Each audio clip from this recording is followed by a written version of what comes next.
ગાંધીનગરમાં ભારત કિસાન સંઘ આયોજિત પરિસંવાદમાં અધિકારીઓની હેરાનગતિનો મુદ્દો ઉઠ્યો। કાર્યક્રમમાં રાસાયણિક ખાતરને બદલે ગાય આધારિત પ્રાકૃતિક ખેતી અને ઓર્ગેનિક ફાર્મિંગ અપનાવવા પર ભાર મૂકવામાં આવ્યો।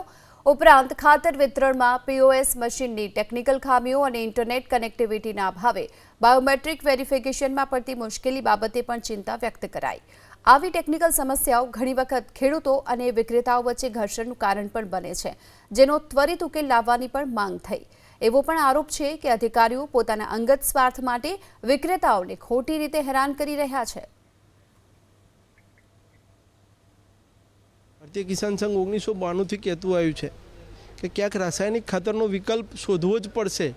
જે તે વખતે રાસાયણિક ખાતર શરૂ થયું એ વખતે પણ કિસાન સંઘ એવું કહેતું હતું કે આ લાંબા ગાળે સમસ્યા આનાથી ઊભી થશે જ, અને સમસ્યા આજે વધુ પડતા ખાતરના ઉપયોગના કારણે જમીનના ઉપર પણ અસર આવી છે, માનવ જીવન પર પણ અસર આવી છે કે કેન્સરજન્ય રોગો પણ સામે આવ્યા હોય એવું દેખાઈ રહ્યું છે। ખેડૂત જ્યારે અમારી જોડે આવે છે ત્યારે એના પીઓએસ મશીનની અંદર સાઇન અને બાયોમેટ્રિક કરે છે, આધાર કાર્ડ નંબર નાખે છે, ત્યાંથી પરચી નીકળે છે, એના પછી જ એ ખાતરનો સપ્લાય અમે કરી શકીએ છીએ। કાયદાના નિયમમાં આવું છે અને એ જ રીતે અમે કરીએ છીએ।